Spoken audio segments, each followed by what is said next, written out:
안녕하십니까 동양생명 가족 여러분. 앞으로 건강하게 삽시다를 통해 여러분과 만나게 될 제 이름은 광화문 경희한의원의 원장 권호빈입니다. 앞으로 건강과 관련된 이야기들을 한의사의 입장에서 쉽게 풀어보도록 노력하겠습니다. 본인은 물론 주변 분들의 건강에도 조금이나마 도움이 되었으면 하는 바람입니다. 네, 한의학 하면 뭐가 떠오르시나요? 주변에 여쭤보면 음양오행 또는 얇은 바늘로 질병을 치료하는 신비한 기술, 알 수 없는 풀들을 조합한 약으로 기운을 보충하는 이런 묘한 방법, 이런 것들에 대해서 말씀을 하시는 것 같아요. 사실 한의학이라고 하면 동아시아에서 사람의 질병을 치료하기 위해 연구 발전되어 온 의학인 거죠.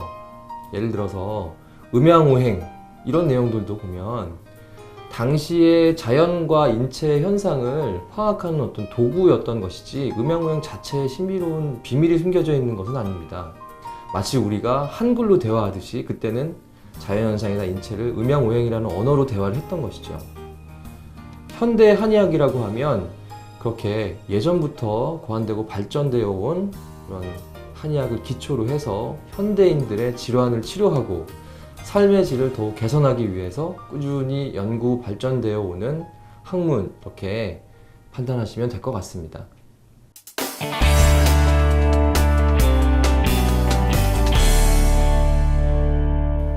가까운 한의원에서 진료를 받으실 때 짧은 질문만 하시더라도 확인할 수 있으신 내용이 대부분입니다. 보통 인터넷을 통해서 잘못된 상식들이 퍼지는 경우가 많죠. 그 내용을 잘 살펴보면 의서나 약재 효능의 일부를 과장해서 퍼뜨리거나 또는 본인의 경험을 과장해서 이야기하거나 또는 상업적인 이유로 은연중에 잘못된 상식을 퍼뜨리는 경우가 굉장히 많습니다. 그런 경우 맹목적으로 호기심에 의해서 따라하지 마시고요. 반드시 근처 한의원 한의사 선생님을 통해서 확인하시고요. 질문을 통해서 접수를 해주시면 제가 성심성의껏 답변을 해드리도록 하겠습니다. 한약은 여름철에 복용하면 땀이 많이 나서 밖으로 빠져나와 효과가 없다는데 사실인가요? 그렇지 않습니다. 여름철에 먹는다고 해서 땀으로 나간다. 사실 먹는 음식이 바로 땀으로 나가는 것이 아니죠. 여름철에는 오히려 이렇게 체온을 조절하기 위해서 체액이 땀으로 많이 소실되기 때문에 과도한 소실을 줄이고 체액을 보충하는 식의 한약을 복용하는 것이 훨씬 더 도움이 되겠습니다. 실제로 배가 차가워서 배탈이 나는 것은 여름에 더 많죠. 이유가 체온을 발산하기 위해서 혈액순환이 체표로 몰리기 때문에 오히려 복부, 내장 쪽은 순환이 떨어지고 배탈이 나는 경우가 더 많습니다. 그런 경우에 이런 증상에 맞춰서 한약 복용을 하시는 것이 훨씬 더 도움이 많이 되겠죠. 임신 중에 한약을 먹으면 태아에 위험하다고 하는데 정말 맞는 말인가요? 한약 같은 경우에도 그런 악영향을 미치는 약재들이 분명히 있습니다. 하지만 한의사 선생님들한테 처방받은 약들은 그런 것들은 다 좀 제하고 처방을 하기 때문에 안심하셔도 되는 거죠. 특히 한의학이 굉장히 많이 연구된 의사들 같은 경우에 옛날에는 아이를 건강하게 출산하는 것이 지금만큼, 아니면 어쩌면 지금보다 더 중요한 문제였을 수도 있을 거예요. 임신 전후로 복용하는 약물들에 대한 연구들이 굉장히 많이 이미 되어 있습니다. 그런 연구를 바탕으로 해서 또는 경험을 바탕으로 해서 자세히 처방하는 것이기 때문에 한의사 선생님을 통해서 처방받으신 한약을 먹는다고 해서, 복용한다고 해서 기형이 나오거나 임신 자체가 잘못되는 일은 거의 없다고 보셔도 됩니다. 한약은 자연에서 얻은 생약이라 어떤 상태에서 먹어도 안전하다고 하는데 맞는 말인가요? 우리가 얻을 수 있는 모든 물질들은 자연에서 나오죠. 그렇기 때문에 자연에서 나온 거기 때문에 안전하다, 이런 말은 좀 그렇다고 하기는 좀 힘든 것 같습니다. 단 이런 건 있습니다.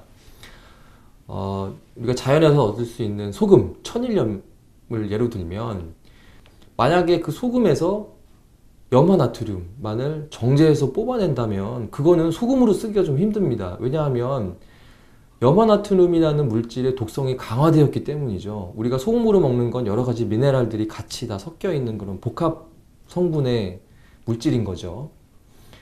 화학약품과 생약의 차이점이 바로 그겁니다. 한약 같은 경우에는 실제로 식물 그대로 또는 동물의 일부 그대로를 쓰기 때문에 복합 물질이죠. 약효를 낼 수 있지만 부작용이 굉장히 적습니다. 반면에 한약 중에서도 아주 소량으로도 독극물로 작용할 수 있는 약들이 많거든요. 한의사가 아닌 선생님들, 또는 어디 건강에 좋다고 해서 무언가를 채취해서 드신다든지 이런 것은 좀 삼가해 주시는 게 좋겠습니다. 한약을 먹으면 살이 찐다는데 사실인가요? 네, 살이 찌는 한약을 복용하셔서 몸에 맞았으면 살이 찌시겠죠. 이 진료를 하다 보면 살을 찌게 하는 처방보다 살을 빼게 하는 처방이 훨씬 더 쉽습니다. 생각해 보시면 있는 걸 빼는 게 쉽지 없는 걸 붙이는 게 더 어렵겠죠. 다이어트 클리닉을 하시다 보면 이렇게 주장하시는 분들이 계세요. 나는 물만 먹어도 살이 찐다. 먹는 것에 비해서 먹는 건 정말 조금 먹는데 살이 많이 찐다. 이렇게 주장하시는 분들이 계신데요. 식사 일기나 질문을 통해서 확인하다 보면 실제로 먹는 만큼 체중이 부른 경우가 90% 이상이라고 보시면 됩니다. 그렇지 않은 경우는 대부분 부종의 형태고요. 실제로 한약 살이 찌게 하는 처방이 살 빼는 처방보다 훨씬 어렵고요. 복용 기간도 길고 주의해야 할 점도 많습니다. 한약을 통해서 살이 찐다는 건 잘못된 상식이라고 저는 보죠. 한약과 양약을 같이 복용하면 안 되는 건가요?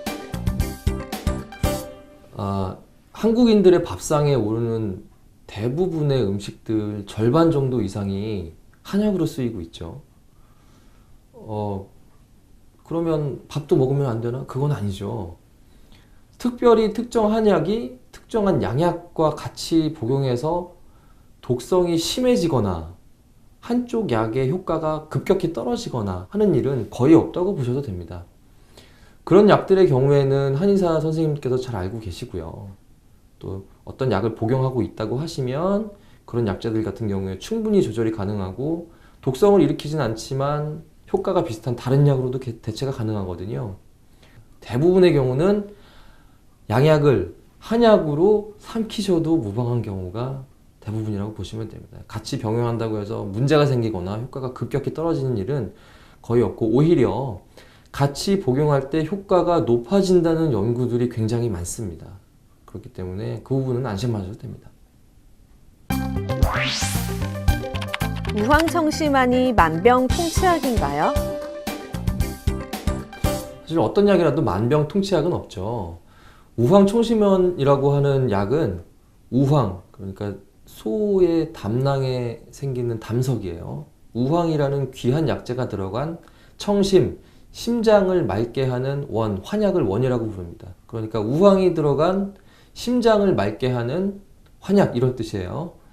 여기서 심장이란 이 심장도 되고 그다음에 정신활동을 일으킬 때도 한의학에서는 마음 심자를 많이 씁니다. 마음이라는 게 정신활동이니까요. 그러니까 급격하게 혈관이 막혔거나 아니면 정신을 잃거나 뇌혈관 질환 같은 경우죠. 정신을 잃거나 이렇게 할 때 급히 정신을 차리게 하고 혈액순환을 높여주는 그런 약이죠. 그러니까 많이 긴장하거나 할 때 미리 복용을 하면 긴장한 정도가 좀 줄어든다든지 이런 효과가 있을 수는 있는데 당연히 만병통치약이라고 하기에는 좀 어려운 부분이 있습니다. 그리고 한약들 포함해서 어떤 약이라도 사실 만병통치약이라는 거는 좀 어려운 얘기죠. 네. 앞으로 직장인분들이 많이 궁금해하시는 한의학적인 내용 또는 평소에 상식으로 알고 계셨지만 궁금해한 내용, 이런 내용들을 질문을 통해서 접수를 받거나 아니면 제가 진료를 하면서 직장인분들이 간혹 질문해 주시는 그런 내용들을 위주로 방송을 풀어나가려고 합니다. 동양생명 가족 여러분들의 많은 시청과 참여 부탁드리겠습니다. 이상으로 방송을 마치겠습니다. 저는 광화문 경희한의원의 원장 권호빈이었습니다. 감사합니다.